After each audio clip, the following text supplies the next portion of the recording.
Hello, and welcome to the first episode of Neurochaos. My name is Dr. Katinka Van Der Merwe, and I am the founder and CEO of the Spiro Clinic in Fayetteville, Arkansas. One of my favorite quotes is by B.J. Palmer, often referred to as the developer of chiropractic. And that quote says, "You never know how far-reaching something you think, say, or do today will affect the lives of millions tomorrow." Having a podcast has never been one of my top 5 things that I wanted to do, but the thing that I believe drives me, and the reason that I truly believe that I was placed on earth, my mission and passion, is to help people that are alive and they are living with horrific, chronic, daily pain and other symptoms. And they are lost in the woods. They have nowhere to turn in medicine. They have tried everything and nobody can help them. Those people inspire me. That is my spark. I love nothing more than being able to participate in getting someone's quality of life back. Being alive but living in hell is a special kind of torture. The only thing I think that is worse than that is watching a loved one, especially a child, suffering without any answers. The Spiro Clinic was founded because of a condition called complex regional pain syndrome. And hang in there with me. If you don't have CRPS, this still affects you indirectly. So what is CRPS? It is this very creepy, hellish condition. How does it start? So a patient has an injury, and it can be a small thing. Maybe you went for a blood draw and just a needle going into your vein, or you had a surgery. Maybe it was an oral surgery, or you fractured something. Kids sometimes just got sick with a viral infection. And when the initial injury or disease passes, they find that their symptoms are not getting better. In fact, it's getting worse. And what are the symptoms? Well, the number one symptom is horrific pain. And when I say pain, CRPS is rated as a 10 on the McGill scale. It is higher than natural childbirth. The difference is I had my babies naturally, 3 of them. That goes away, right? You go through a short period of hell, maybe not so short, can go on for 24 hours or longer. But at the end of that experience, if everything goes well, it ends and you have a beautiful baby to show for your effort. Patients with CRPS live in daily chronic hell. Patients have described that pain as being burned with a blowtorch. It is horrific. Here's the worst part of that condition. They do not understand what causes it. And the medical solutions is getting ketamine infusions. Ketamine is a tranquilizer originally used by veterinarians, most often for horses. It is a dissociative drug, meaning basically this is your brain, this is your body, and it's connected with the spinal cord. It unplugs one from the other so that you cannot sense the pain that's going on in your body. It doesn't last a long time, the relief you get from ketamine, and it has many horrific side effects, such as cancer in the bladder and other horrific side effects. Or you can get a spinal cord stimulator. We're going to do a whole episode about spinal cord stimulators, just exposing the dangers of getting one of those implanted. It looks like a battery pack, and it goes pretty close under the skin in your back, low back area, just depending on where they're interrupting the pain signal. And then they implant these leads next to your spinal cord, and basically it interrupts or numbs the pain signals. Often it doesn't work. It comes with severe complications, even death. I do not believe those are very good solutions to tell people, oh, you have this condition. These are your options. We're going to numb the pain.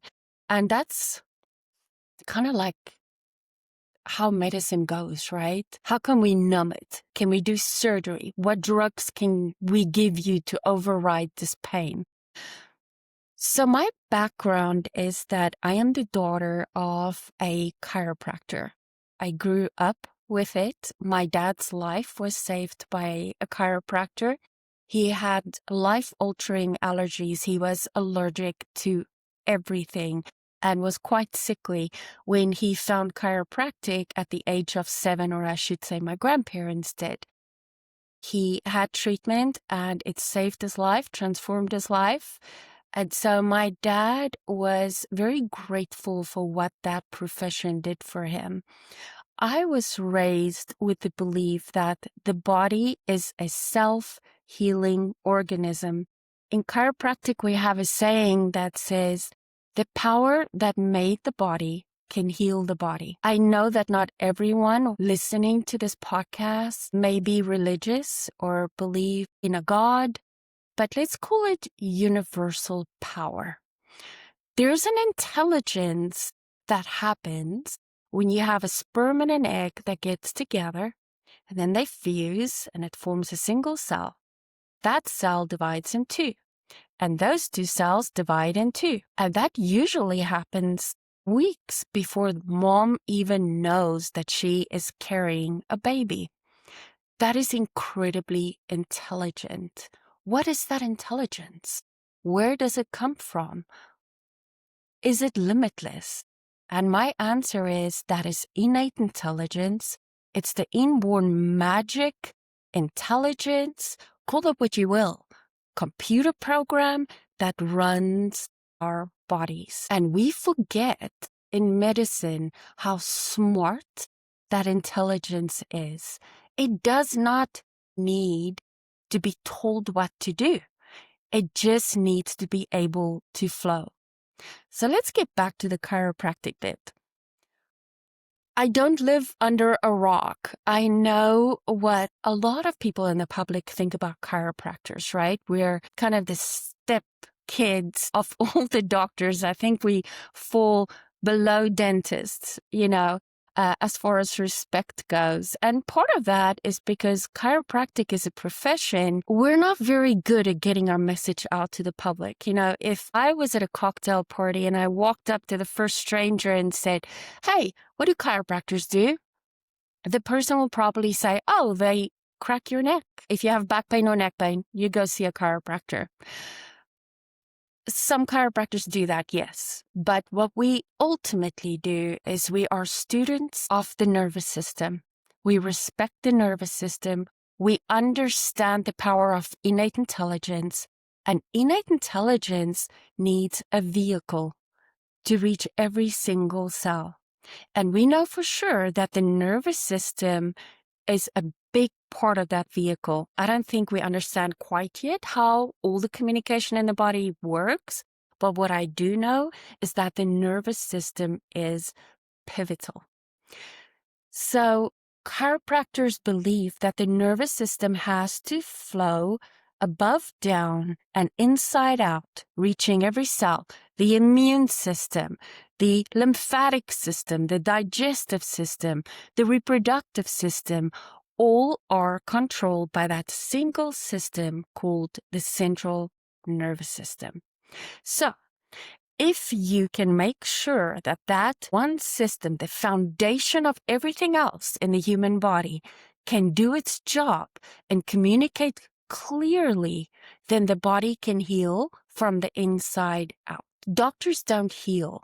I don't care if you're a medical doctor or a surgeon or a chiropractor. Doctors don't do the healing. We set the stage if we're very good. We set the stage. We remove interference. If there is an infection and it is overwhelming the body, and for whatever reason the immune system is failing in fighting this infection, then the nervous system, if it is tuned correctly, can take over and help. But sometimes it needs help, right? You may need an antibiotic, or you may need surgery to fuse and heal a broken bone and do a metal implant to support that. The bone can heal around it and you're on your way. So we help that healing along. We're stewards of that system, but we cannot take the credit for healing. I was 3 years old when I knew that I wanted to be a chiropractor, but I think the biggest drive at that point was that my dad was constantly working, building his practice, very successful, and I desperately wanted to connect with him and have him be proud of me. And so that was a surefire way to get his attention, and he was so proud of me, and I never planned on any other career. I was going to do this. I was going to be successful like my dad. I was born and raised in South Africa, started first 2 years of school, and then went to Parker College of Chiropractic in Dallas, Texas. Finished school in 2000, hit the ground and practicing with my dad in Arkansas. It was going to be for a little bit, but I am still in Arkansas today, 26 years later. So I liked it here. At the time, I was going to build my practice for a while and then find a big city to go practice in. But there was a glitch. I was miserable. Number one, I was never a good adjuster, meaning the back cracking that chiropractors do. It is a real art. You have to be quick. It's kind of like karate. Can you chop through a block? Not everybody can do it. There is a great amount that goes into learning how to become a good adjuster. And I was terrible at it. Talk about great irony. My dad was a fantastic adjuster. I was not so great at it. So I picked a technique that didn't require that. It was very focused on emotional stress and trauma and how it interferes with the nervous system over time. And so I studied that technique. I was doing okay, but I was not inspired. I wasn't happy. I didn't want to treat patients with headaches or back pain or neck pain. I mean, that's great, but I wanted to save lives. I wanted to save someone that was drowning in pain and transform their life. So I became a student of philosophy and techniques. I was like a sponge. Anything I could get my hands on that taught me about healing from the inside out, I was interested in, whether it was biologic medicine or quantum neurology or whatever I could find. And I was always asking God, send me my passion, help me find my purpose. I heard about a technique that was started in California for fibromyalgia. And basically, at the time, they didn't quite understand what it did. The doctor thought he was moving the atlas, the top cervical vertebra, and that would release the communication between the brain and the rest of the body, like a gate opening so that communication could flood through.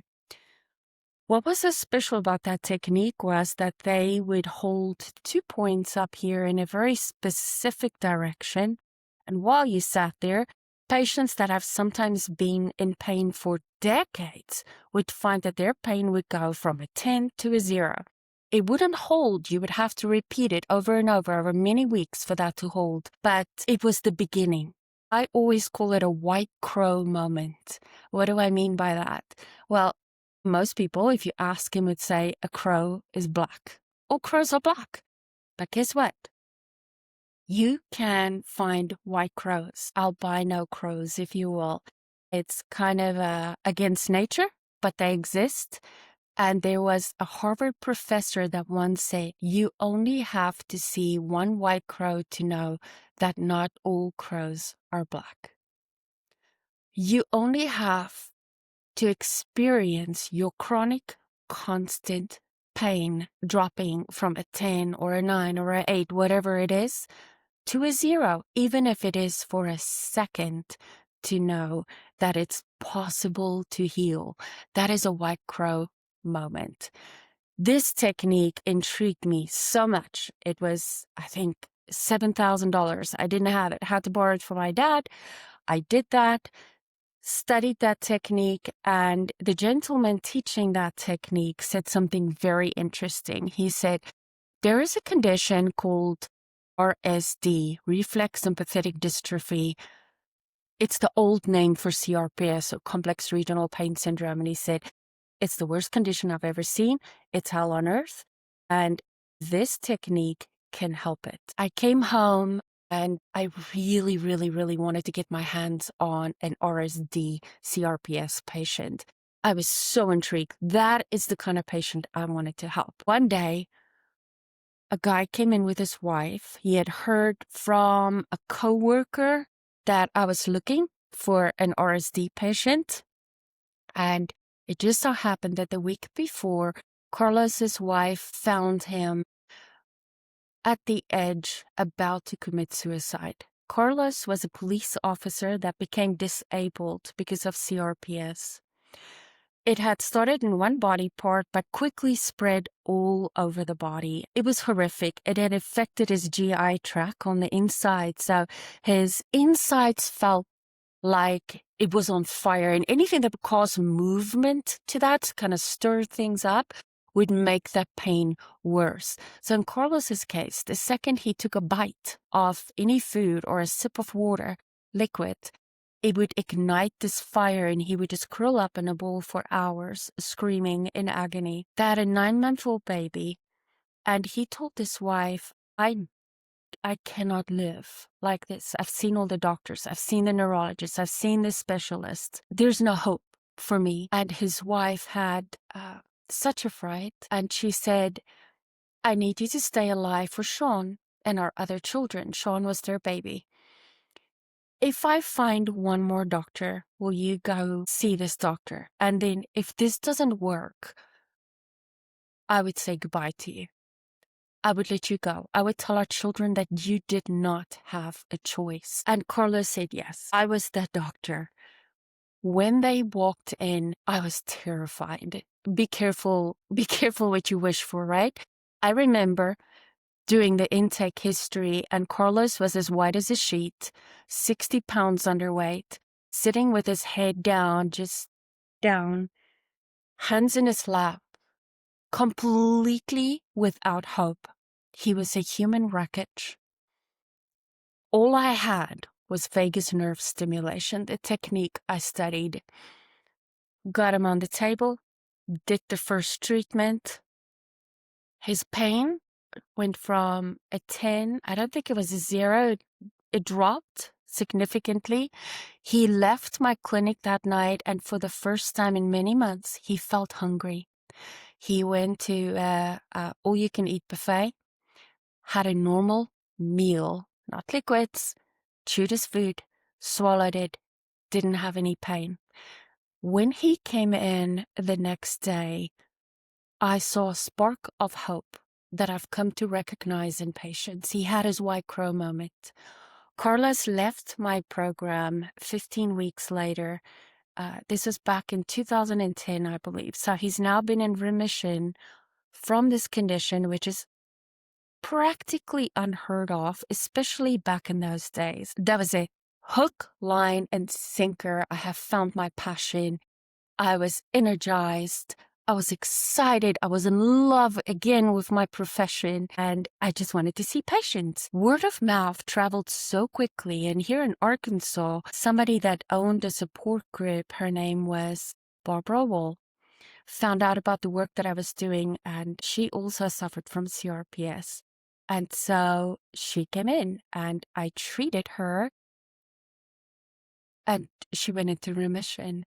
Today, her daughter, Dr. Lauren Wall, is one of my associates that is part of my team. She's actually leading the team, and she was going to go study medicine. Such a gifted kid at the time. Went to Parker College, became a chiropractor. So now she's part of my team. But that's how inspired Dr. Lauren was at the time, seeing her mom recover. So about 5 patients into the program, I thought, this is it. We have it made. We've got this figured out. Vagus nerve stimulation, boom, we're going to change the world. I got stuck with a patient. Didn't work, and I panicked. there's the flip side to feeling like a savior and a hero. And that flip side is if you cannot help a patient, you're dooming them to a life of hell. Where else are they going to go? And so I studied and I looked. And the thing that I found was frequency-specific microcurrent. Little machine. It's a energetic healing technology. What do I mean by that?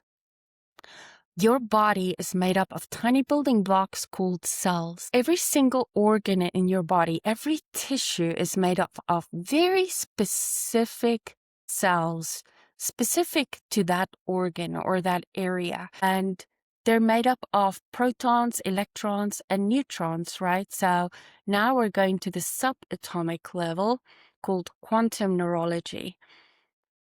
Proteins, electrons, and neutrons are held together by some force. And it's not like a rock, right? Or an object. It is moving. Electrons move at a specific frequency. That is like a signature, like a fingerprint for that tissue. It never changes.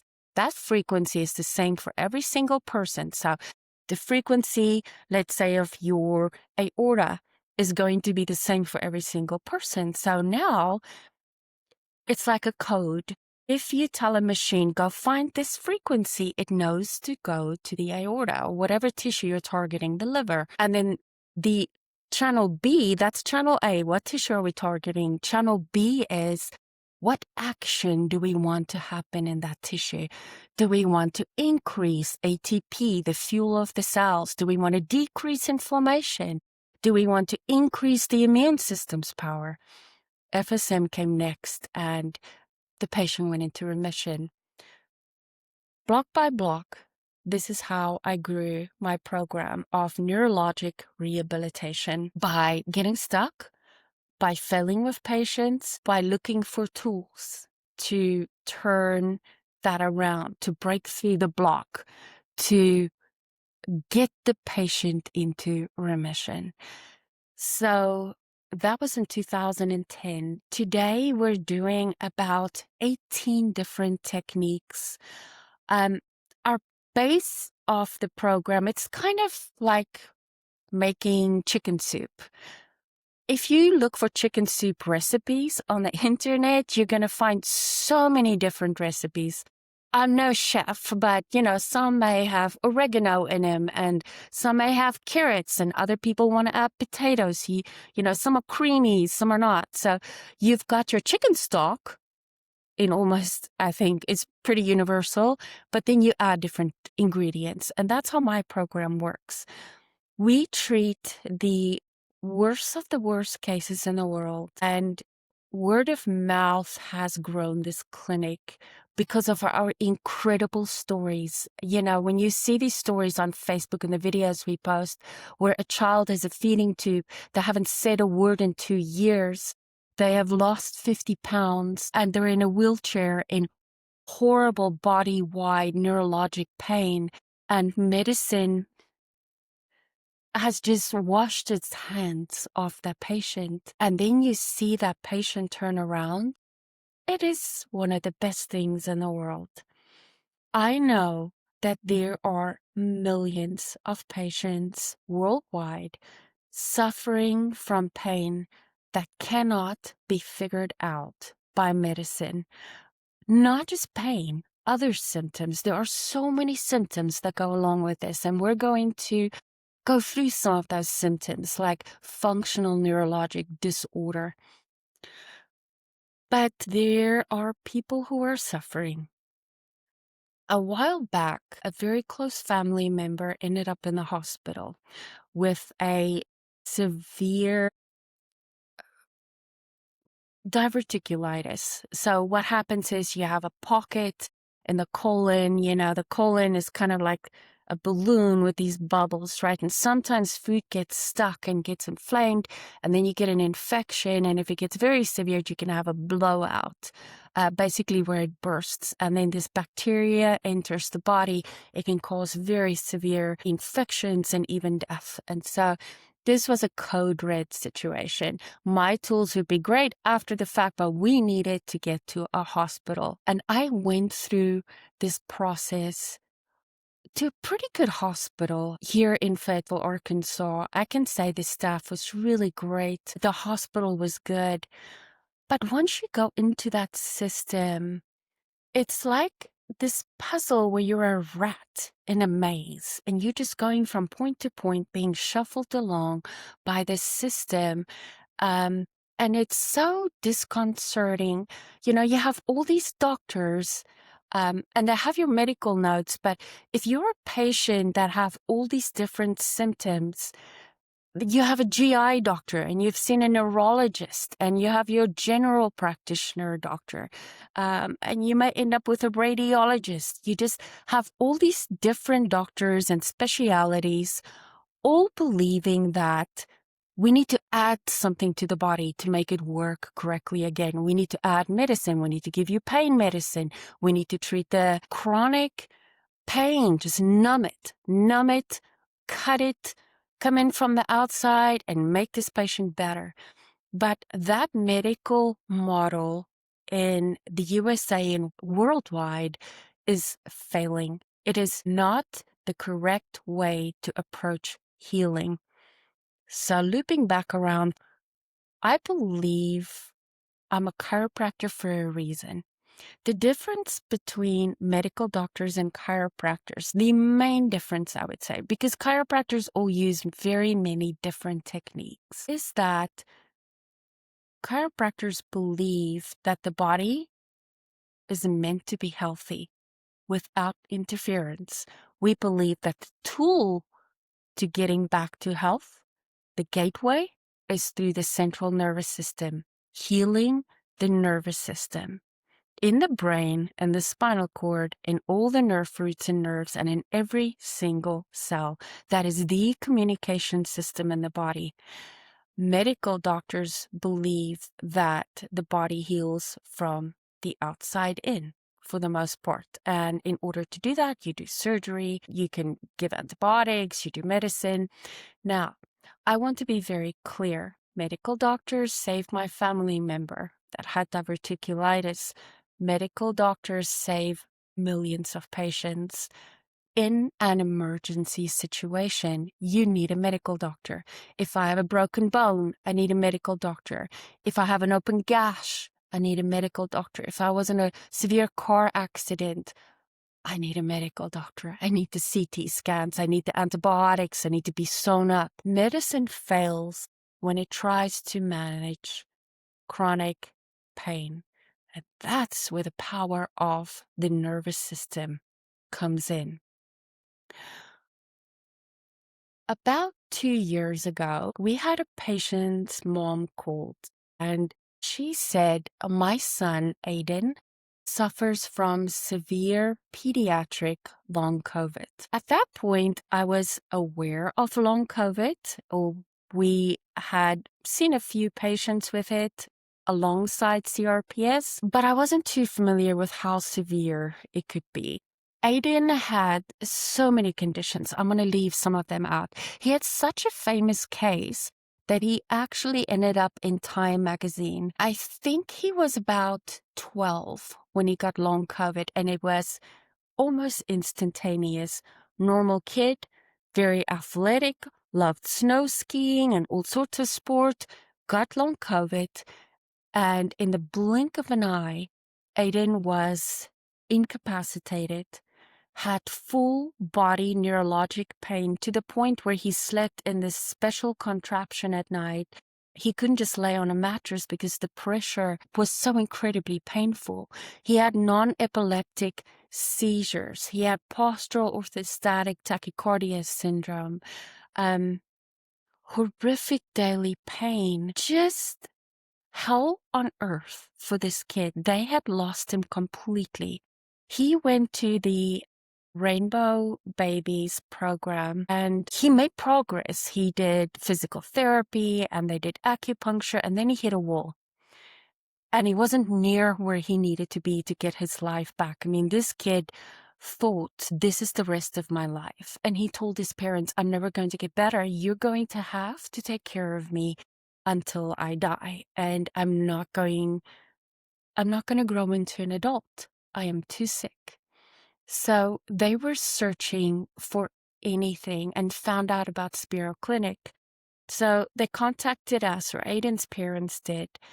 And there's always this moment because our clinic is well known now, and patients will call and say, "Can you help X condition, multiple sclerosis, or amplified pain syndrome?" It's very important for patients to hear you've helped someone else like me. Nobody wants to be the first out of the gate. Nobody wants to wonder if this is going to work for them. And we're so used to medicine, right? Where if you have this condition, we give you this very specific medication to help it, or we do this very specific surgery to turn it around. But it is very specific. It's very symptom oriented. We could treat a patient not knowing at all what the label of their condition was, just tune up the central nervous system, because there's this ripple effect that happens where you heal the nervous system and the ripples go out, and it translates into complete and total healing. One cell, one organ, one system at a time, in the priority that the body wants to heal. Starting with the thing that threatens your survival the most, not necessarily the thing that is the most bothersome or painful to the patient. And so we had to say, no, we have never treated a severe long COVID case. And Aiden's parents happened to say, "We're desperate. We don't care. We're going to come visit your clinic, and then we'll decide whether we want to enroll them in treatment." They came and they spoke to other patients, and they left for the first time, Aiden, most importantly, with a sense of hope. He saw some white crows. Wasn't his moment yet, but he thought, maybe I have a chance. I believed at the time that we could help him. And why did I think that? I would say 95% of our CRPS patients and other chronic pain patients have an underlying viral infection. And that is most often the Epstein-Barr virus, but not always. It could be any long-term infection. It could also be a bacterial infection. Infections always will affect the GI tract.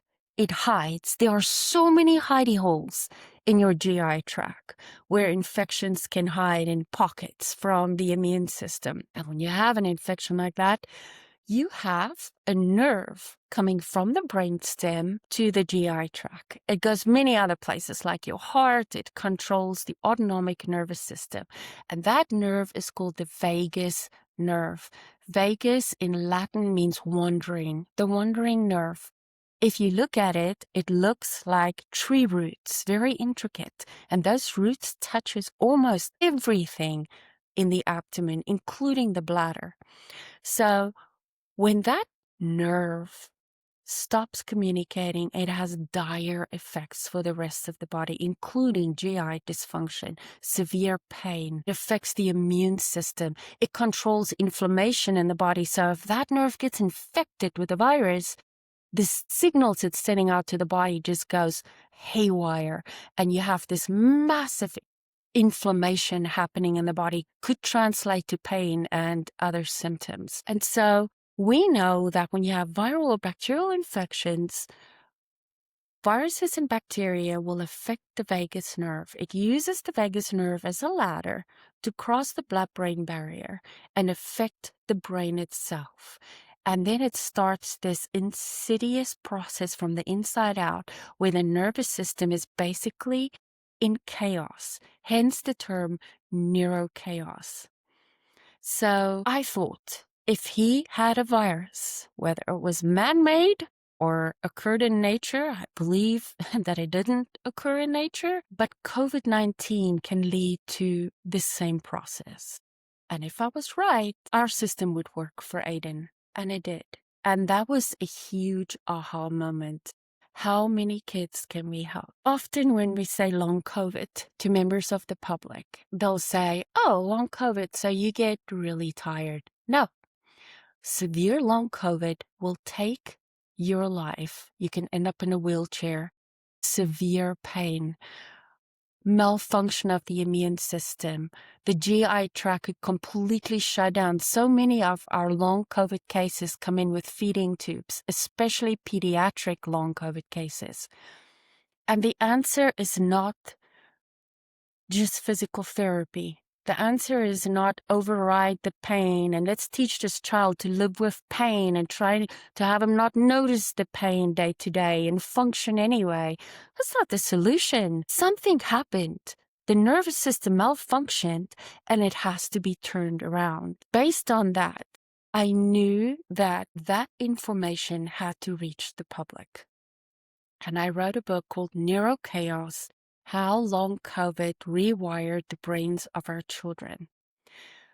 That book is going to be available February 3rd, and you will be able to pre-order it. In a few weeks from now, we'll let you guys know when that is happening. In that book, I cover how viral infections affect the nervous system, what happens in the brain, what happens in the nerves, what happens in your cranial nerves, and how can that be turned around? What kind of supplements should you take? What should you eat? What should you avoid? Our program, because it is for very sick people, is a very intense program because that's what it takes to turn this process around. That means patients are here all day long, getting therapies all day long, having people work on them. We have a team of almost 60 people now. Giant team, all very well trained and specialized in these very difficult cases, doing therapy after therapy after therapy to turn this condition around. I always tell patients, if I'm going to be in a rope pulling competition against a monster, let's say a T-Rex, I'm pulling by myself, I'm never going to win. I'm never going to win. But if I had 20 other people backing me up and pulling together, we have a fighting chance. And that's why I believe that therapies all offered during the same treatment period, one backing up the other, all working together, all doing each individual parts and together forming this massive force that will push healing through. That's how you do it.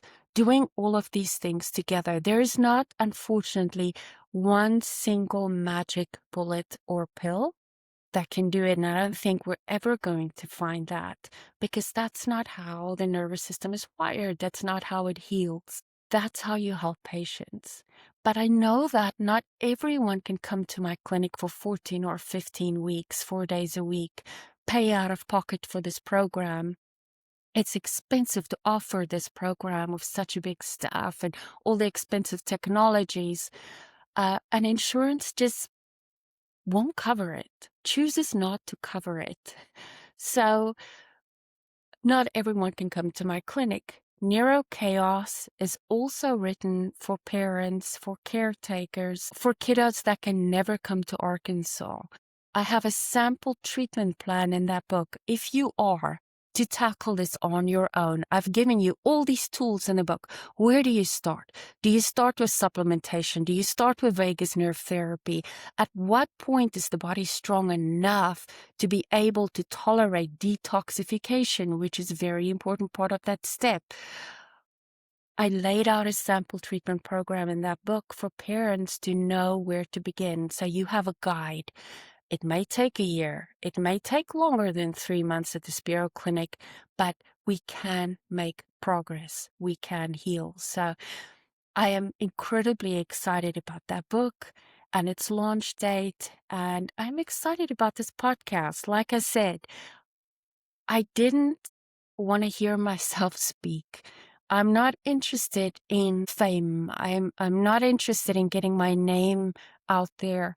I'm interested in reaching people like you. If you're listening to this and you have a loved one, someone you know, and you're watching them suffer and you are without hope, I'm here to tell you that the body is incredible.